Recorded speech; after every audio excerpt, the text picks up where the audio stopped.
The much anticipated Fifth Estate is in theaters. This, of course, is the fictionalized version of the WikiLeaks controversy starring Benedict Cumberbatch as Julian Assange and directed by Bill Condon, of course, who directed Dreamgirls, one of Vic's favorite movies. Vic, what'd you think of this? Well, it wasn't as good as Dreamgirls. It's kind of like a Dreamgirls 2, isn't it? Yeah, but I actually had a pretty good time with this movie. It is a recounting, a fictionalized kind of version of a couple of books and people's perceptions on what has been going down with WikiLeaks. And of course, this is an ongoing saga. There's a lot of stuff that's still sort of developing and unraveling. But it's interesting to kind of dive into what has happened around the phenomenon of WikiLeaks, because it really has kind of changed our society and the way that we deal with information. This is the biggest leak of classified information in history. The movie traces the trajectory of WikiLeaks from it just being a solo project for Assange to his meeting with Daniel Bruhl, who plays Daniel Berg in the film.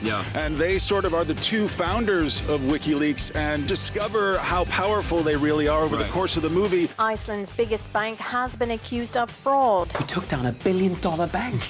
This is crazy. Now, I got a couple of problems with this. I don't feel like after seeing this movie I know anything more about Assange than I did going into it. It's because he's not involved in it, and because of it, it does feel like this parody or this kind of skit version of him. Like, you look at him in this movie, and he's got the white hair and everything, and he looks like a wizard that Harry Potter would fight in one of the movies over the course of the whole thing. And he's such an inscrutable, unlikable figure in this movie, and I kept waiting to be interested in any of these characters. I kept waiting for the film to be interested in any of these characters. Because his message is kind of pure, right? I mean, there has to exist some impetus to do something good in the world, some kind of social change.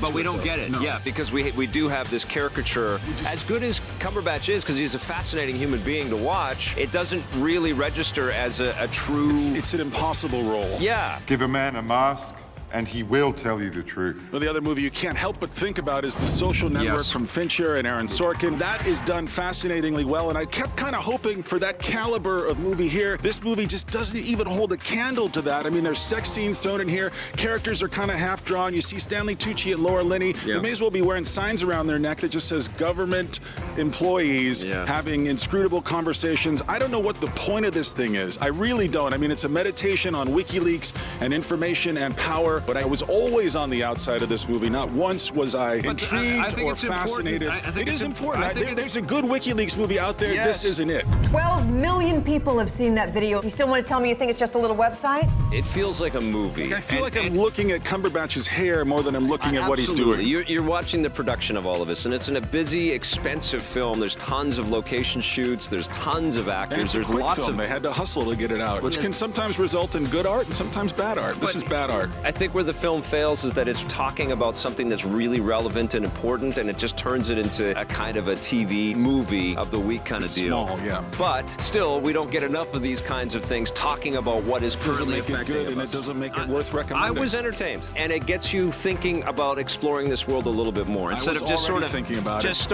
sitting passively by and watching CNN reports. These are savvy people out there. They're already thinking about WikiLeaks. Also, the title of WikiLeaks makes me have to pee a lot in a movie. So be careful when naming future movies. I certainly was entertained, and Cumberbatch delivers another good performance as well. Score it. I'm going to give it a 7 out of 10. How about you? 2.5.